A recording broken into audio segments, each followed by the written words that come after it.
Good morning student. आज हम human स्कैटरी system में डिस्कस करेंगे काउंटर करंट मैकेनिज्म को, या काउंटर करंट सिस्टम को हम क्या करेंगे, डिस्कस करेंगे।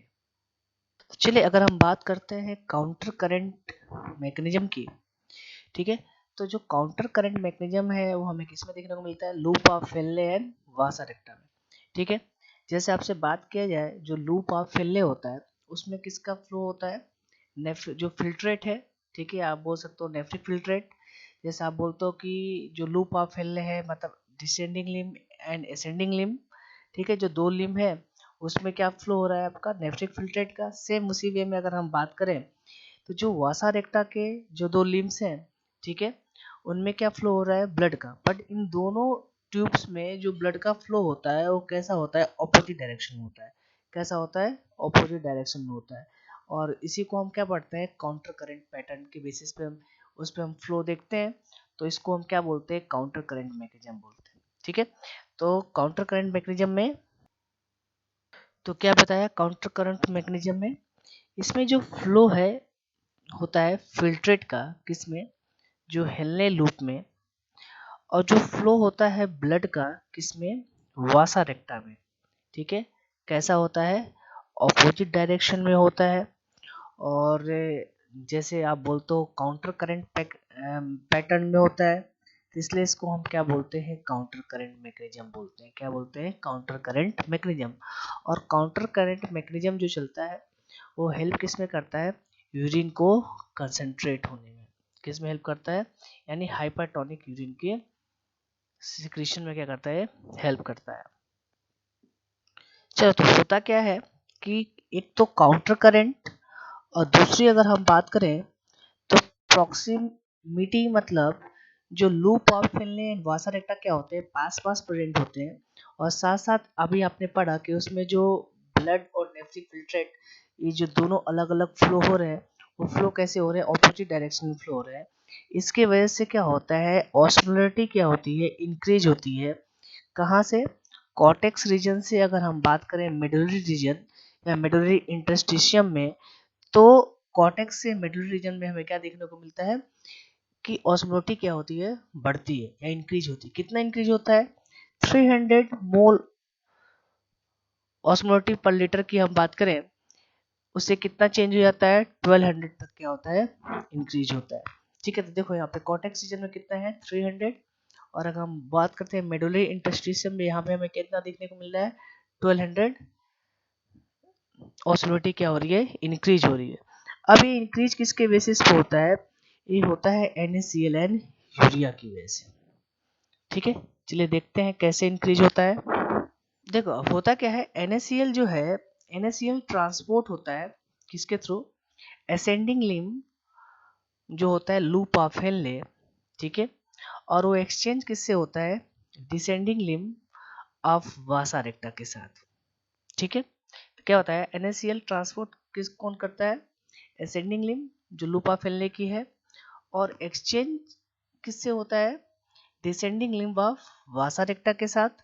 सेम चीज अगर हम बात करें, तो NaCl रिटर्न होता है इंटरस्टिशियम में, किसके थ्रू?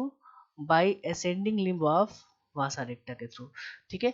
तो वापस इंटरस्टिशियम में NaCl किसके थ्रू आता है? जो वासा रेक्टा की क्या है, यानी जो असेंडिंग लिम्ब है वासा रेक्टा की, ठीक है, उसके थ्रू क्या होता है? NaCl किस में रिटर्न होता है? इंटरस्टिशियम में क्या होता है? वापस आता है। तो मतलब क्या हुआ?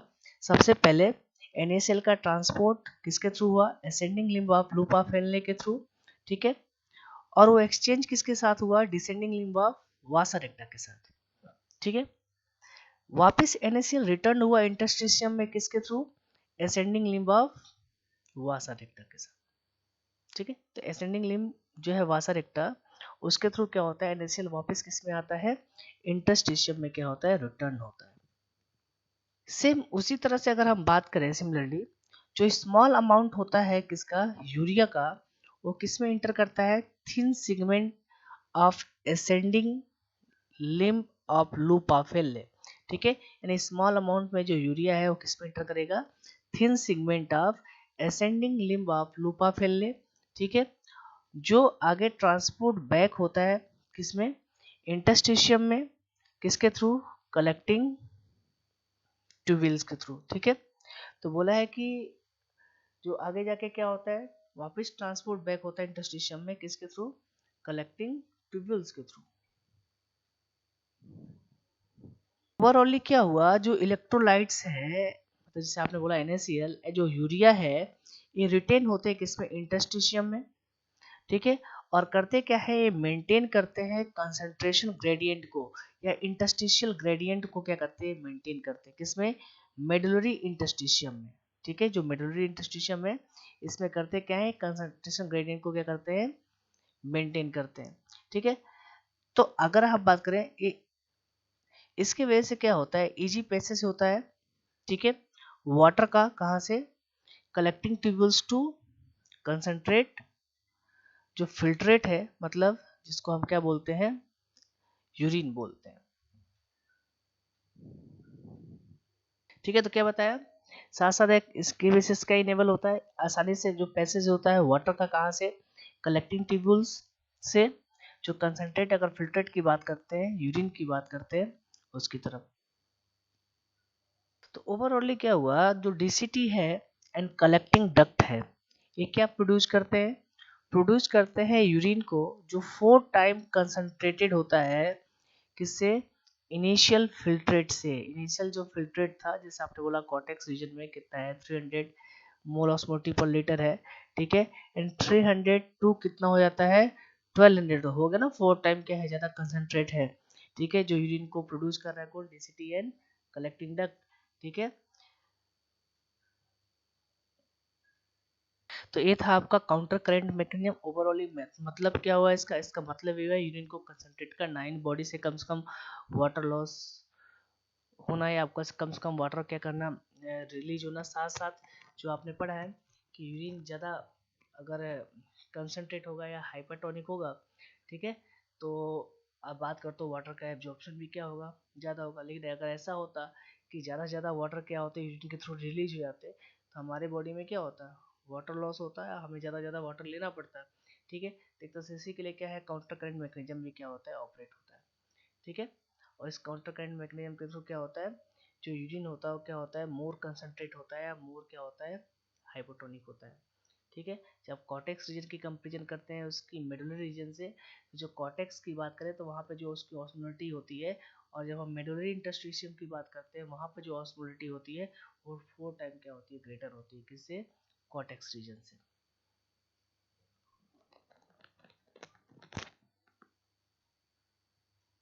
चलिए नेक्स्ट, इसके बाद हम बात करेंगे म्यूकुलेशन के बारे में, कि म्यूकुलेशन क्या होता है। अगर म्यूकुलेशन मतलब क्या होता है, जो वाइडिंग ऑफ यूरिन की अगर हम बात करते हो, या रिलीज ऑफ यूरिन की आप बात करते हो, उसी को हम क्या बोलते हैं, म्यूकुलेशन बोलते हैं, ठीक है। तो स्टेप क्या क्या है, सबसे पहले क्या होता है, जब ग्रेजुअली क्या होता है, फिलिंग होता है, कौन, यूरिनरी ब्लैडर क्या होता है, फिल होगा, ठीक है। तो उसके बाद क्या होगा कि जो यूरिनरी ब्लैडर क्या होगा, स्ट्रेच होगा, ठीक है, क्योंकि आपने पढ़ा था उसमें कुछ अमाउंट तक ही क्या हो सकता है, यूरिन क्या हो सकता है, स्टोर हो सकता है या फिल हो सकता है, ठीक है। तो यूरिनरी ब्लैडर जब स्ट्रेच होगा तो फर्दर क्या होगा, जो स्ट्रेस रिसेप्टर हैं किसके, यूरिनरी ब्लैडर की वॉल पे, वो कहाँ इम्पल्स जनरेट करेंगे, सेंट्रल नर्वस सिस्टम पे क्या करेंगे, इम्पल्स को जनरेट करेंगे, ठीक है। कौन, जो वॉल है यूरिनरी ब्लैडर की हम बात करते हैं, यहाँ पे जो स्ट्रेच रिसेप्टर है, ये क्या करेगा, नर्व इम्पल्स को जनरेट करेगा, और कहाँ पहुंचाएगा इसको, सेंट्रल नर्वस सिस्टम में, या बोल सकते हो ब्रेन स्टेम में, ठीक है। फिर वापस उसके बाद क्या होगा, सेंट्रल नर्वस ऑफिस क्या करेगा, मोटर नर्व्स के थ्रू क्या करेगा, इम्पल्स को भेजेगा, ठीक है। या मोटर मैसेज डायरेक्ट लिखा हुआ है, सेंट्रल नर्वस सिस्टम क्या पास करता है, मोटर मैसेज, मतलब वापस यहाँ से क्या आएंगे, मोटर नर्व्स के थ्रू क्या होगा, सिग्नल आएगा, ठीक है। जैसे ये सिग्नल आएगा तो होगा क्या, कि जो कॉन्ट्रैक्शन होता है स्मूथ मसल्स जो होते हैं ब्लेडर के, और साइमल्टेनियसली क्या होते हैं, रिलैक्सेशन किसका होता है, यूरेथ्रल स्पिंटर का। तो ये ब्लेडर के जो मसल होंगे, स्मूथ मसल, ये क्या होंगे, कॉन्ट्रैक्ट होंगे, ये तो कॉन्ट्रैक्ट हुए, साथ साथ जो यूरेथ्रल स्पिंटर है, जो इंटरनल स्पिंटर है, वो क्या होगा, रिलैक्स होगा, ठीक है। और जब रिलैक्स होगा तो फिर क्या होगा, इंक्यूरेशन होगा, या बोल सकते हो यूरिन क्या होगा, रिलीज होगा, ठीक है। तो मतलब क्या हुआ कि जैसे आप बोलते हो कि यूरिनरी ब्लैडर जब ग्रेजुअली फिलिंग हो रहा है, जब फिल हो गया, पूरा फुल हो गया यूरिनरी ब्लैडर यूरिन के थ्रू, ठीक है, तो यूरिनरी ब्लैडर क्या होगा, स्ट्रेच होगा। स्ट्रेच होने के बाद क्या करेगा, उसमें जो स्ट्रेच रिसेप्टर है वो क्या करेंगे, नर्व इम्पल्स को जनरेट करेंगे। वो कहाँ नर्व इम्पल्स भेजेंगे, सेंट्रल नर्वस सिस्टम में। सेंट्रल नर्वस सिस्टम क्या करेगा, मोटर नर्व्स के थ्रू सिग्नल पास करेगा किस पे, यूरिनरी ब्लैडर में, जिसके बेसिस पे क्या होगा, उसकी जो स्मूथ मसल्स होंगे यूरिनरी ब्लैडर के, वो क्या करेंगे, कॉन्ट्रैक्ट करेंगे। सेम उसी वे में आगे क्या होगा, जो यूरेथ्रा के जो आप बोल सकते हो कि जो इंटरनल यूरेथ्रल जो स्पिंटर है, ठीक है, वो क्या होंगे, रिलैक्स होगा। ठीक है, जैसे रिलैक्स होगा तो फिर क्या होगा, म्यूकुलेशन होगा, या आप बोलते हो यूरिन क्या होगा, रिलीज होगा। इसी प्रोसेस को हम क्या बोलते हैं, म्यूकुलेशन बोलते हैं। चलिए नेक्स्ट बात करते हैं। तो जो न्यूरल मैकेनिज्म होता है जिसके बेसिस पे यूरिन रिलीज होता है या म्यूकुलेशन होता है, उसको हम क्या बोलते हैं, म्यूकुलेशन रिफ्लेक्स बोलते हैं। क्या बोलते हैं, म्यूकुलेशन क्या बोलते हैं, रिफ्लेक्स बोलते हैं। नेक्स्ट बात करें तो जो एडल्ट की हम बात करते हैं, ऑलरेडी मैंने इस सब चीज़ों के बारे में आपको पहले बता दिया है कि जो ह्यूमन एक्सक्रीट करता है यूरिन, वो कितना करता है, 1 to 1.5 लीटर ऑफ यूरिन, ठीक है, जिसमें अगर हम बात करें 25 to 30 ग्राम क्या होता है, यूरिया क्या होता है, प्रेजेंट होता है, जो ये पर डे क्या करता है, सीक्रेट करता है या रिलीज किया जाता है ह्यूमन बींग्स के थ्रू। बोला जो यूरिन है वो कैसा होता है, लाइट येलो कलर का। ऑलरेडी मैंने जब कैरेक्टरिस्टिक पढ़ाया था तो बताया था यूरिन का कलर कैसा होगा, लाइट येलो, ठीक है। और वाटर फ्लूइड स्लाइटली क्या होता है, एसिडिक होता है, पीएच कितना होता है, 6 होता है। कैरेक्टरिस्टिक इस पे ओडोर होता है, ठीक है। ओडोर किसके बेसिस पे होता है, वो मैंने बताया था कि यूरिया क्या होता है, उसका डिग्रेडेशन होता है और किस में चेंज होता है, वापस अमोनिया में कन्वर्ट होता है, ठीक है। कौन करता है, बैक्टीरिया करता है। जब यूरिन रिलीज होता है तो फिर उसमें से जो यूरिया होता है वापस कुछ अमाउंट में अमोनिया में कन्वर्ट होता है, ठीक है, जिसके बेसिस पे उसका एक टेंजेंट या आप बोल सकते हो पंजेंट स्मेल हमें देखने को मिलता है, जिसको आप क्या बोलने पढ़ा था, यूरिनाइड, ठीक है। बैड स्मेलिंग सब्सटेंस मैंने आपको पढ़ाया था।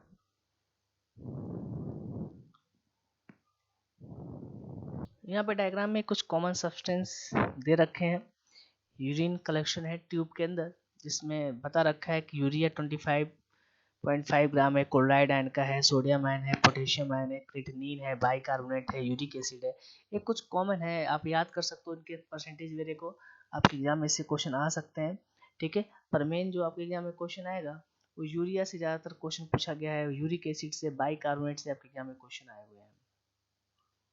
ऑलरेडी इसकी केमिकल कंपोजिशन को प्रीवियस लेक्चर में मैंने बता दिया है, तो आप ध्यान रखेंगे उसको। चलिए नेक्स्ट बात करते हैं। जो वेरियस कंडीशन होता है वो अफेक्ट करता है यूरिन के कैरेक्टरिस्टिक को, ठीक है। अगर हम बात करें यूरिन एनालिसिस की, यूरिन एनालिसिस किसमें हेल्प करता है, क्लिनिकल डायग्नोसिस में, क्योंकि आपको पता है आजकल मैक्सिमम जो डायग्नोसिस होते हैं, ठीक है, उसमें यूरिन टेस्टिंग वेरे की जाती है, ठीक है। क्यों, क्योंकि उसमें उसके बेसिस पे कई सारे मेटाबॉलिक डिसऑर्डर के बारे में फाइंड आउट कर सकते हैं, या हमारी किडनी प्रॉपर फंक्शन कर रही है या नहीं कर रही है, उसके बारे में हम क्या कर सकते हैं, पता कर सकते हैं, ठीक है। जैसे फॉर एग्जांपल कुछ दे रखा है, जैसे ग्लाइकोसूरिया का मतलब क्या हुआ, प्रेजेंस ऑफ ग्लूकोज, यानी अगर यूरिन में ग्लूकोज प्रेजेंट है तो उसको हम क्या बोलेंगे, ग्लाइकोसूरिया। अगर कीटोन्यूरिया मतलब कीटोन बॉडी अगर प्रेजेंट है यूरिन में, ठीक है, तो उसको हम क्या बोलेंगे, कीटोन्यूरिया। ये दोनों कंडीशन किसको इंडिकेट करते हैं कि उस पर्सन में कौन सा डिजीज है, आपका डायबिटीज मेलिटस डिजीज है, ठीक है। जैसे देखो यहाँ पे ग्लूकोज के लिए जो टेस्ट करते हैं वो टेस्ट क्या करते हैं, मेंडिक टेस्ट करते हैं, मेंडिक सोल्यूशन से हम टेस्ट करते हैं। तो देखो अलग अलग टेस्ट कर रखा है यूरिन का, 4 टेस्ट ट्यूब में एक ही सैंपल को टेस्ट किया गया है। अगर मान लो ब्लू कलर आया तो मतलब उसमें यूरिन में कोई ग्लूकोज नहीं है। अगर ग्रीन आया तो मतलब ट्रेस अमाउंट में ग्लूकोज है। अगर ऑरेंज आया तो मॉडरेट मतलब मीडियम अमाउंट में है। अगर ब्रिक रेड आया तो लार्ज अमाउंट में ग्लूकोज है, मतलब इस पर्सन को क्या होगा, डायबिटीज होगा, ठीक है, लार्ज अमाउंट में। बाकी अगर किसी में ग्रीन आता है या ऑरेंज आता है, ठीक है, तो है तो वैसे तो होना ही नहीं चाहिए, ग्लूकोज प्रेजेंट ही नहीं होना चाहिए यूरिन में, ठीक है। लेकिन जैसा जैसा इसका कलर है, जैसे मानो बेंडिक टेस्ट किया गया, किसी पर्सन का ऑरेंज आया, किसी पर्सन का ब्रिक रेड आया, तो मतलब क्या हुआ, जिसका ज़्यादा डार्क है या ब्रिक रेड है उसमें क्या है, शुगर लेवल ज़्यादा है, या बोल सकते हो शुगर कंटेंट यूरिन में ज़्यादा देखने को मिल रहा है। नेक्स्ट हम देखेंगे कुछ अदर एक्सक्रीटरी ऑर्गन के बारे में। जैसे आप बात करते हो लंग्स है, लीवर है एंड स्किन है, ये भी किस में पार्टिसिपेट करते हैं, एक्सक्रीशन में क्या करते हैं, पार्टिसिपेट करते हैं। सबसे पहले हम बात करते हैं लंग्स के बारे में। लंग्स क्या काम करता है, CO2 को रिमूव करता है, ठीक है। अब कितना करता है इसमें लिख रखा है 200 ml पर मिनट, ठीक है। एंड वाटर को क्या करता है, रिमूव करता है। चलो नेक्स्ट बात करते हैं लीवर की। तो लीवर क्या काम करेगा, लीवर क्या सिक्रेट करता है, बाइल को, जिसमें क्या प्रेजेंट होता है, बिलीरुबिन एंड बिलीवर्डिन क्या होते हैं, पिगमेंट प्रेजेंट होते हैं, कोलेस्ट्रॉल प्रेजेंट होता है, डिग्रेडेड क्या होते हैं, स्टेरॉइड हार्मोन्स होते हैं, विटामिन होते हैं, ड्रग होते हैं, ठीक है। ठीक है, तो बाइल क्या सिक्रेट करता है, लीवर क्या सिक्रेट करता है, बाइल को सिक्रेट करता है, जिसमें क्या प्रेजेंट होता है, bilirubin, biliverdin, cholesterol, degraded steroids, hormones, vitamin and drug, सबके काफी इंपॉर्टेंस है। बाइल का भी रोल ऑलरेडी अपने डाइजेस्टिव सिस्टम में पढ़ा है, ठीक है।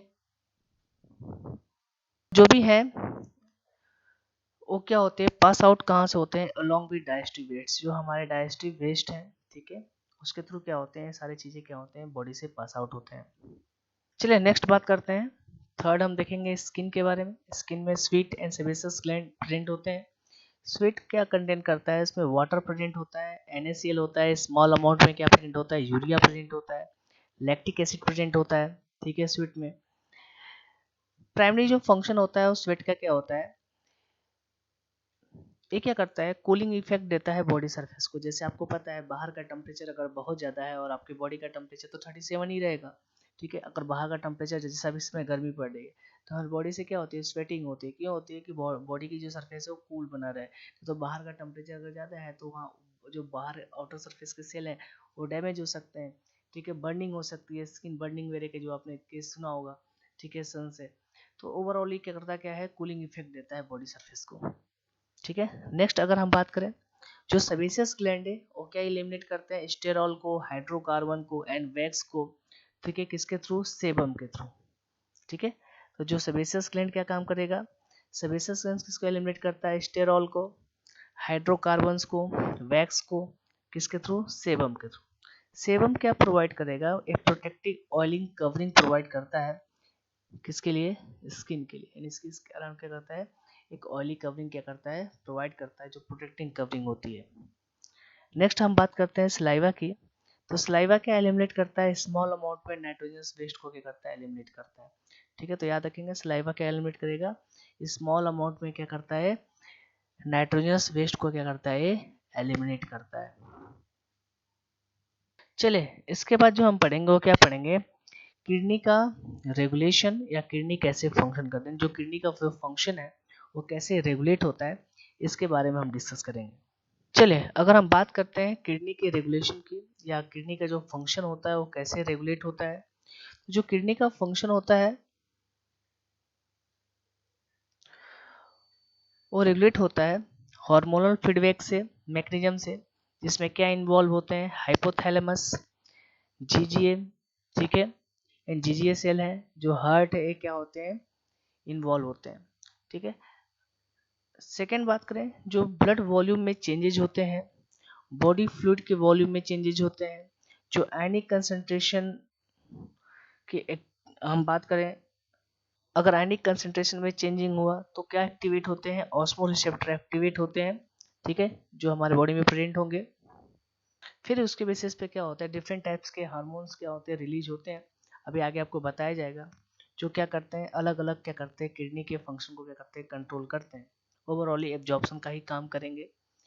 तो जैसे आपने बोला कि ब्लड वॉल्यूम चेंज हो गया, बॉडी फ्लूइड का वॉल्यूम चेंज हो गया, आयनिक कंसंट्रेशन चेंज हो गया, जो ऑस्मो रिसेप्टर है वो क्या होते हैं, हमारे बॉडी में एक्टिवेट होते हैं, जिनके बेसिस पे क्या होते हैं, फिर हार्मोनल फीडबैक मैकेनिज्म क्या होती है, चलती है, ठीक है, जिसमें कौन कौन से ऑर्गन इन्वॉल्व है, हाइपोथैलेमस, जस्टाग्लुमेरुलरी जो अपरेटस है, ठीक है, या सेल भी आप पढ़ सकते हो, जो हार्ट है वो क्या काम करता है, कुछ टाइप्स के ये भी हार्मोन्स वगैरह को रिलीज करेंगे, जिसके बेसिस पे क्या होता है, किडनी का फंक्शन क्या होता है, कंट्रोल होता है। तो हम एक एक करके सबके बारे में पढ़ेंगे। तो हम नेक्स्ट क्लास में पढ़ेंगे कैसे रेनिन एंजियोटेंसिन मैकेनिज्म ऑपरेट होता है, कैसे एडीएच हार्मोन्स क्या करता है, किडनी के फंक्शन को कंट्रोल करता है, कैसे जो एएनएफ है, एंटी जो नेट्रोटिक फैक्टर है वो क्या करता है, किडनी के फंक्शन को कंट्रोल करता है। तो चलिए इन सबको हम क्या करें, किडनी को रेगुलेट करता है। तो कल हम नेक्स्ट क्लास में क्या करेंगे, इसको डिस्कस करेंगे।